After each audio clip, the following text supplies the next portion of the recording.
네, 여러분 안녕하십니까? 성경의 맥을 잡다 59번째, 59번째 시간입니다.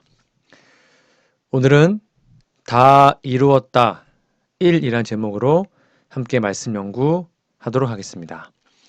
우리 지난 시간에 나무 십자가에 대해서 배웠는데 기억나십니까?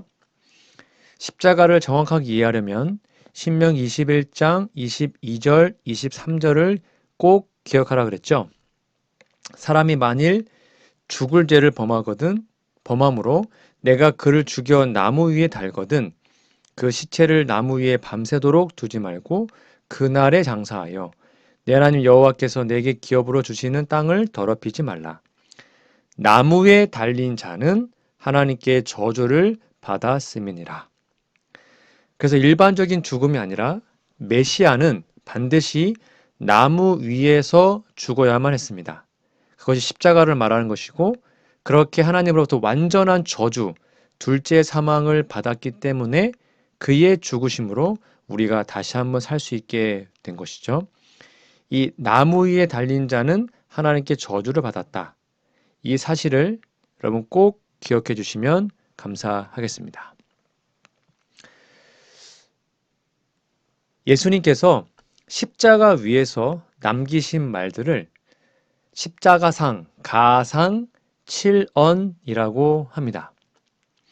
물론 이것도 하나하나가 다 설교여서 하나하나 보려면 시간이 많이 걸리지만 오늘 좀 간단하게 좀 말씀을 드릴게요. 십자가 위에서 남기신 예수님의 7마디입니다. 간단하게 먼저 좀 설명을 드릴게요. 첫 번째는 누가복음 23장 34절에 나오죠. 아버지여 저희를 사하여 주옵소서. 자기 하는 것을 알지 못함이니이다. 예수님은 십자가에서 자신을 못 박는 수많은 사람들을 용서하셨습니다. 그래서 우리는 예수님의 용서를 받아들이면 우리의 심령까지도 새로워지게 되는 것입니다. 즉 그리스도의 형상이 우리의 모든 정신과 마음의 영혼을 새롭게 만들어 주는 거죠. 그러므로 내가 먼저 예수님의 십자가의 보혈로 용서함을 받았다는 것을 기억하고 십자가에 달린 예수님을 날마다 바라봐야 합니다. 두 번째는 누가복음 23장 43절입니다. 내가 진실로 내게 이르노니 오늘 내가 나와 함께 낙원에 있으리라. 한편 강도에게 하신 말씀이죠. 예수님은 분명히 자신에게 오는 자는 결코 내어 쫓지 않는다고 말씀하십니다. 예수님은 구원의 보증을 절대로 지체하지 않으십니다. 하나님, 절 구원해 주세요. 그 기도는 즉각적으로 응답받을 수 있습니다. 그러니까 우리의 목숨이 끝나는 날까지 날만 하나님께 구원을 위해서 기도하면 하나님이 이 놀라운 구원의 약속을 우리에게 선물로 주시는 거죠. 세 번째는 요한복음 19장 26절입니다. 여자여 보소서 아들이니이다. 보라 내 어머니라. 예수님은 죽기 직전에 혼자 된 자신의 어머니 마리아를 생각하셨습니다. 그래서 자신의 어머니를 귀중한 유산으로 요한에게 맡겼습니다. 즉 그리스도를 따르는 모든 자는 자신의 부모를 존경하고 위하여 모든 것을 준비하는 것이 종교의 한 부분임을 기억해야 합니다. 예수님은 효자 중에 효자이셨습니다. 네 번째는 마태복음 27장 46절입니다. 엘리 엘리 라마 사박다니 나의 하나님 나의 하나님 어찌하여 나를 버리셨나이까. 이것은 바로 사람이 친구를 위하여 자신의 목숨을 버리면 이에 더 큰 사랑이 없다는 사실을 보여주시고 우리를 위하여 그의 목숨을 버리심으로 완전히 하나님께 버림받으심으로 우리가 살 수 있는 길을 마련해 주신 것입니다. 요한복음 19장 28절입니다. 내가 목마르다. 예수님은 십자가에서 목이 마르셨습니다. 그것은 바로 영혼 구원에 대한 목마름도 포함되어 있습니다. 그러므로 우리가 예수님께로 나아가면 나의 목마름도 해결할 수 있고요. 그다음에 예수님의 목마름도 해결될 수 있습니다. 우리가 구원받는 게 그분에게는 생수만큼 행복한 일이죠. 그리고 다 이루었다는 제가 좀 이따 살펴볼 것이고요. 마지막으로 내 아버지여 내 영혼을 아버지 손에 부탁하나이다 라고 말씀하시고 운명하셨죠. 우리의 영원한 피난처는 오직 하나님밖에 없지 않습니까? 예수님은 운명하실 때 그의 모든 것을 하나님께 맡기셨습니다. 그의 죽음과 그의 구원 문제도 맡기셨어요. 그러니까 우리도 구원을 얻을까 못 얻을까 걱정과 염려하지 말고 우리의 구원 문제를 하나님께 맡기시기 바랍니다. 그러면 하나님이 그 모든 것을 능히 보호해 주실 것입니다. 오늘 이 가상칠언 중에 다 이루었다라는 이 말씀을 좀 더 깊이 살펴보도록 하겠습니다. 예수께서 신 포도주를 받으신 후에 가라사대 다 이루었다 하시고 머리를 숙이시고 영원히 돌아가시니라. 예수님께서 십자가 달려 돌아가실 때 그분의 제자들과 심지어 모친 마리아까지 그들의 믿음을 포기해야 하지 않을까 고민했다고 말씀드렸죠. 그 모습을 십자가에서 바라보셨던 예수님의 마음은 어땠을까요? 시대소망 750페이지입니다. 고민의 긴 시간 동안 예수님의 귀에는 욕설과 조롱의 말만 들렸다. 예수께서 십자가에 달리셨을 때에는 조롱과 저주의 소리가 끊이지 않고 들려왔다. 예수께서는 간절한 마음으로 그분의 제자들에게서 저들의 믿음을 나타내는 어떤 말을 듣기 위하여 귀를 기울이셨다. 그러나 그분은 우리는 이 사람이 이스라엘을 구속할 자라고 바라노라 라는 비통한 말밖에는 듣지 못했다. 예수님이 제자들의 그 간절한 믿음의 고백을 듣고 싶었는데 없었습니다. 아무 예수님을 그 순간에는 메시아라고 고백하지 않았죠. 그러나 바로 그날 예수님이 돌아가셨던 그 금요일에 예수님을 메시아 그리스도로 고백한 세 사람이 있었습니다. 누구였을까요? 시대소망 717페이지입니다. 예수님께서 운명하신 바로 그날에 전혀 다른 세 사람이 그들의 믿음을 고백했는데 한 사람은 로마의 수비대를 지휘하던 사람이었고 다른 사람은 구주의 십자가를 지고 간 사람이었고 또 다른 사람은 주님의 곁에서 십자가에 달려 죽은 강도였다. 쉽게 말하면 억지로 십자가를 졌던 구레네 시몬, 로마의 백부장, 그리고 십자가의 한편 강도입니다. 오늘 이 세 사람의 삶을 간단히 좀 살펴보고 교훈을 얻어보고자 합니다. 첫 번째 마가복음 15장에 보면 21절입니다. 마침 알렉산더와 루포의 아비인 구레네 사람 시몬이 시골로서 와서 지나가는데 저희가 그를 억지로 같이 가게 하여 예수의 십자가를 지우고 여기에 중요한 포인트는 억지로입니다. 이 구레네 사람 시몬은 원래 십자가를 지고 가야 되는 사람이 아니었죠. 죄인이 아니었기 때문에. 그러나 예수님을 동정하는 마음을 보이자 사람들이 억지로 예수님의 십자가를 그의 위에 지우게 됩니다. 시대소망 742페이지입니다. 그때의 시골에서 올라오던 이방인인 구레네 사람 시몬이 군중들과 마주쳤다. 그는 군중들이 퍼붓는 욕설과 조소를 들었다. 그는 멸시하는 말투로 유대인의 왕을 위하여 길을 비키라고 외치는 소리를 여러 번 들었다. 그는 이러한 광경을 보고 몹시 놀라서 발길을 멈추었다. 그 다음 중요합니다. 그가 그분을 측은히 여기는 것을 보고 사람들은 그를 잡아서 그의 어깨에 십자가를 지웠다라고 기록하고 있습니다. 그러니까 좀 동정심을 보여주자 사람들이 억지로 이 시몬을 잡아서 예수님의 십자가를 지우게 됩니다. 그러나 이것이 그 후에는 시몬에게 있어서 큰 축복이었음을 고백합니다. 여기 다시 한번 마가복음 10분 21절에 보면 이 구레네 사람이요 알렉산더와 루포의 아비라고 그랬죠. 밑에 보시면 시몬은 예수님의 소문을 들었다. 그의 아들들 즉 알렉산더와 루포는 구주를 믿는 자들이었으나 그 자신은 그분의 제자가 아니었다. 갈바리까지 십자가를 지고 간 것이 시몬에게는 큰 축복이 되었다.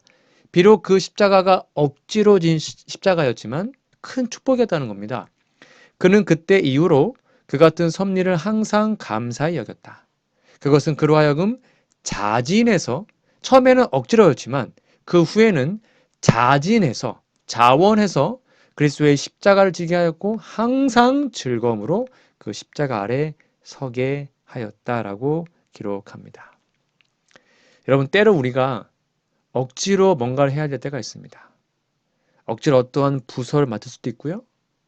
억지로 말씀 보고, 억지로 기도하고, 억지로 전도하고, 때론 억지로 해야 될 필요가 있을 수가 있습니다. 그러나 여러분, 때로는 이렇게 십자가를 억지로 진 이 귀한 사건이 한 사람의 운명을 바꾸고 그의 가정을 다 구원하는 놀라운 하나님의 축복으로 다가오게 된 것입니다. 혹 우리의 삶에 하나님 이렇게 강권하시면 여러분, 때로는 억지로라도 해보시기 바랍니다. 그러면 그것이 저와 여러분의 삶을 변화시키시고 정말로 하나님의 제자가 되며 이제는 자원해서 그분의 십자가를 지는 사람으로 변하게 만들어 주실 것입니다. 제자들과 마리아의 기대와는 달리 예수님 십자가에서 힘없이 돌아가십니다. 12 제자의 꿈, 희망, 야망, 야심 다 없어졌습니다. 그런데 그 순간 기적 같은 일이 일어납니다. 바로 십자가에 달린 한편 강도의 고백입니다. 누가복음 23장 42절 볼까요? 가로되 주 예수여 당신의 나라에 임하실 때 나를 생각하소서 하니. 이 강도의 입술에서 당신의 나라, 즉 하나님의 나라란 용어가 흘러나왔습니다. 예수님이 하나님의 나라에 임한다는 말은 바로 하나님의 아들 예수님이 왕으로 등극하실 것을 언급하는 겁니다.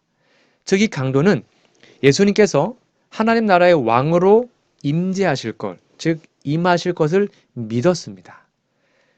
여러분, 이거 놀라운 것입니다. 어떻게 이 강도가 죽어가면서 믿을 수 있었을까요?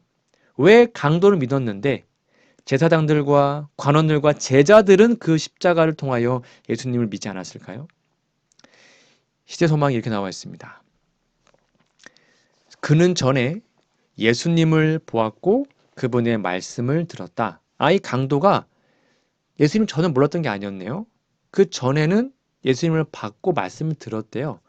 그리고 그분의 가르침을 듣고 죄를 깨달았으나, 그러니까 착한 사람이었어요, 원래는요. 그런데 제사장들과 관원들 때문에 예수님에게서 돌아서고 말았다. 그는 죄책감을 없애기 위하여 점점 더 깊은 죄에 빠져들어가 마침내 체포되어 죄수로서 신문을 받게 되었고 드디어 십자가에 죽임을 당하도록 선고되었다. 전 이 말씀을 보고 참 많은 생각을 하게 되었습니다. 어떻게 개인적으로 예수님 만났던 한 사람이, 이 강도가 누구 때문에요? 불신자들이 아니었고 이방인이 아니라 하나님의 말씀을 가르친다는 제사장들과 관원들 때문에 오히려 예수님에게서 떠나갔다는 겁니다. 왜요? 잘못 가르쳤거든요. 혹시 우리의 모습이 이런 건 아닐까요?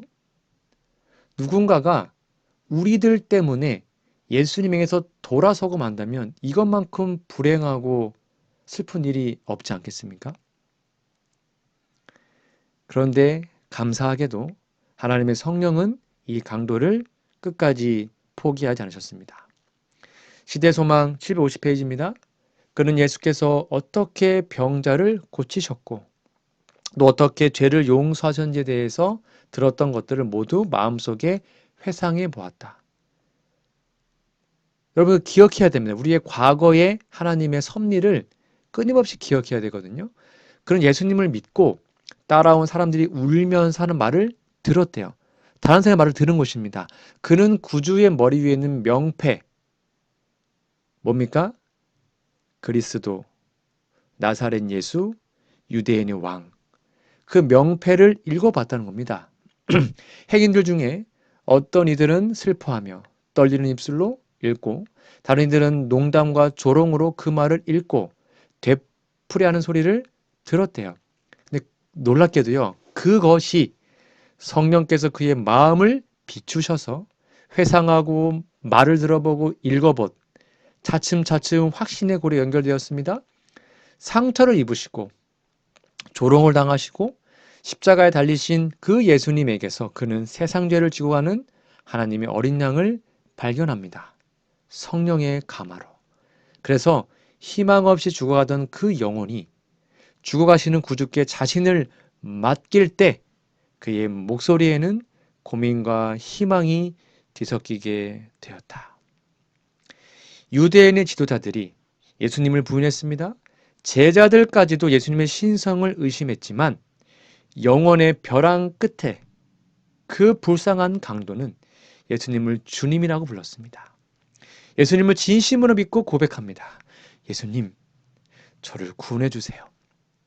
예수님께서 이적을 행하시고 죽은 자를 무덤에서 일으켰을 때 많은 사람들이 예수님을 메시아라고 믿었습니다. 그분을 주님이라고 고백했죠. 그러나 지금 그분이 십자가 달려 죽어가실 때에는 바로 제11시에 구원받은 회개한 강도 외에는 그 어떤 사람도 예수님을 주님으로 인정하지 않았습니다. 여러분, 이것이 예수님에게는 큰 위로였고 또 하나님께 영광 돌리는 방법이었습니다. 하나님은 우리의 죄를 용서하십니다. 이 얘기는 제가 여러 번 들었으니까 간단히 또 복습해 보겠습니다. 내가 내 허물을 빽빽한 구름에 사라진 같이 내 죄를 안개에 사라진 같이 도말하였으니 너는 내게로 돌아오라. 내가 너를 구속하였음이니라. 성경은 분명히 얘기합니다. 하나님의 용서가 항상 먼저 있습니다. 이것은 무조건적인 용서입니다. 하나님은 이미 우리의 허물을 용서하셨습니다. 그런 다음에 뭐라 했습니까? 도말했으니, 용서했으니 넌 내게로 돌아오라. 이 돌아오라는 말이 휴브입니다. 회개하라는 거죠. 이미 죄가 용서받았으니 하나님께 돌아가는 것이 회개이며 그것이 구원받는 첫 단추인 거죠. 그래서 정로의 계단 26페이지 이렇게 말합니다. 성경은 죄인이 수고하고 무거운 짐진 자들아 다 내게로 오라는 그리스도의 초청에 응하려면 먼저 회개해야 된다고 가르치지 아니한다. 진정한 회개를 하는 것은 오직 그리스도로부터 나오는 은덕이다. 우리는 그리스도 없이 죄의 사유함을 받을 수 없는 것처럼 그리스도의 신, 즉 성령이 우리의 양심을 깨우쳐 주지 않으면 회개할 수 없는 것이다. 아까 확인했죠? 그 강도의 마음 속에 하나님의 성령이 임하시자 그 전에 만났던 말씀, 들었던 설교, 마음속의 회상, 그것이 결국 그의 믿음을 자라게 한 것입니다. 우리가 전해야 할 세 천사의 기별 중에 첫 번째 천사의 기별이 무엇이었습니까? 그 영원한 복이 뭐라 했어요? 하나님을 두려워하며 그에게 영광을 돌리라 라고 얘기합니다. 우리가 하나님께 영광 돌리는 최고의 방법이 무엇일까요? 우리가 어떻게 해야 하나님께 영광 돌릴 수 있습니까? 이것이 바로 십자가 강도에서 배울 수 있습니다. 시대의 소망 751페이지입니다. 여러분 잘 보세요. 예수께서 약속의 말씀을 하실 때 십자가를 덮고 있던 어두운 구름 속으로 밝고 활기찬 광선이 뚫고 들어왔다. 그 다음 중요합니다. 회개한 강도에게는 하나님께서 받으셨다는 확신으로 완전한 평화가 이르러 왔다. 굴욕을 당하시던 그리스도께서 영광을 받으셨다. 하나님을 두려워하며 그분께 영광을 돌리는 방법이 무엇이라고요? 우리가 죄를 회개하고 하나님께 나아가고 구원받는 것입니다. 예수님을 개인의 구주 영접하고 예수님을 하나님으로 인정하는 것입니다. 그러면 그것이 하나님께 또한 예수님께 영광을 돌리는 일이 되는 것이죠. 제가 정말 좋아하는 구절입니다. 정로의 52페이지입니다. 예수께서는 우리가 죄 많고 무력하고 도움이 요구되는 그러한 상태 그대로 마치 강도처럼요. 당신께 나오는 것을 좋아하십니다. 우리는 우리의 연약함과 어리석음과 죄가 많은 그대로 그냥 그대로 나아가서 참여하는 마음으로 그의 발 아래 엎드릴 수 있는 것이다. 그렇게 한다면 그의 사랑의 팔로 우리를 안으시고 우리의 상처를 싸매시고 우리에게서 모든 누추한 것을 깨끗이 씻어주시는 일은 여러분 잘 보십시오. 그의 예수님께서 영광으로 여기시는 바이다. 하나님을 두려워하며 그에게 영광을 돌리라. 여러분 다른 어려운 거 하지 마십시오. 우리의 죄 많은 상태 그대로 우리의 무력하고 죄 많고 연약하고 어리석음 그대로 상처받은 그대로 그분께 나아가면 하나님 우리를 씻기시고 우리를 고쳐주시고 우리를 구원해 주십니다. 그것이 최고의 영광입니다. 그래서 예수님은 다 이루었다. 내가 구원을 이루었다. 라고 말씀하신 것입니다. 이러한 강도의 경험이 우리에게 꼭 있기를 소망합니다. 세 번째로 또 한 사람 로마의 백부장이 있었죠. 당시 로마 군대의 수비대를 지휘하던 백부장은 예수님의 십자가의 처형을 처음부터 끝까지 다 봤습니다. 그 모든 걸 다 지켜보고 예수님의 가상 칠언도 다 듣고 마침내 예수님께서 운명하신 직후에 뭐라고 고백합니까? 마태복음 27장 54절입니다. 백부장과 및 함께 예수를 지키던 자들이 가로되 이는 진실로 하나님의 아들이었도다 하더라. 여러분 예수님을 메시아로 믿고 고백합니다. 이 로마인이요. 이 이방인이. 이 고백은 그냥 혼자만 한 것이 아니었어요. 모든 사람이 다 들을 수 있도록 아주 큰 소리로 외친 겁니다. 시대의 소망 770페이지입니다. 이 말은 작은 소리를 한 것이 아니었다. 모든 사람들은 그 말이 어디서 나왔는지를 알려고 두리번거렸다. 이런 말을 한 사람은 누구였을까? 그 사람은 로마의 군인인 백부장이었다. 구주의 거룩한 인내와 그분의 입술에서 승리의 부르짖음이 흘러나온 즉시 운명하시는 광경이 이방인에게 깊은 감명을 주었다. 상처 입고 십자가에 달리신 찢어진 그분의 몸에서 백부장은 하나님의 아들의 모습을 식별할 수 있었다. 놀랍지 않습니까? 그는 자기의 믿음을 고백하지 않을 수 없었다. 그리하여 우리 구주께서는 자기 영혼에 수고한 것을 보게 되시리라는 증거가 다시 주어졌다. 여러분 놀랍지 않습니까? 그리고 이상하지 않습니까? 성경을 그렇게 많이 읽고 배우고 연구고 딸딸 외우던 그 제사장들, 사두개인들, 바리새인들, 유대인들, 심지어 예수님의 제자들까지도 예수님의 십자가를 보고 예수님의 믿음이 사라지고 예수님을 메시아로 인정하지 않았습니다. 그러나 성경도 모르고 예언도 모르고 그랬던 이방인, 시몬, 구레네 시몬, 그리고 로마 백부장 이런 사람들은 예수님을 메시아로 인정합니다. 이들의 차이가 무엇이었을까요? 바로 백부장과 구레네 시몬은 유대인적, 신학적 편견의 틀에 갇혀있지 않았습니다. 그는 나무 처형이 어떤 의미인지 몰랐죠. 그에 대한 편견과 고정관념도 없었습니다. 그는 십자가를 있는 그대로 바라보았습니다. 십자가에서 보여주신 예수님의 모습과 그분의 말씀, 행동, 태도 그것이 그에게 엄청난 감동을 주었고 아 이분은 하나님의 아들이구나 라고 고백하게 된 것입니다. 이 백부장의 믿음은 단순했습니다. 그리고 이 고백은 혼자만의 고백이 아니었습니다. 또 누가 했다 그랬죠? 다시 볼까요?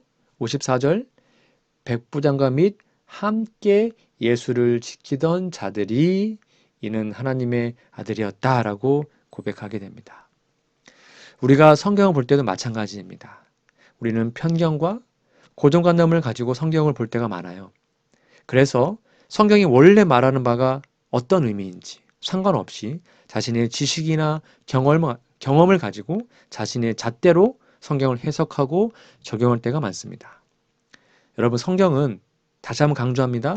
언약의 책이기 때문에 항상 언약의 관점으로 하나님 나라의 관점으로 그리고 헤세드의 마음을 갖고 성경을 바라봐야 합니다.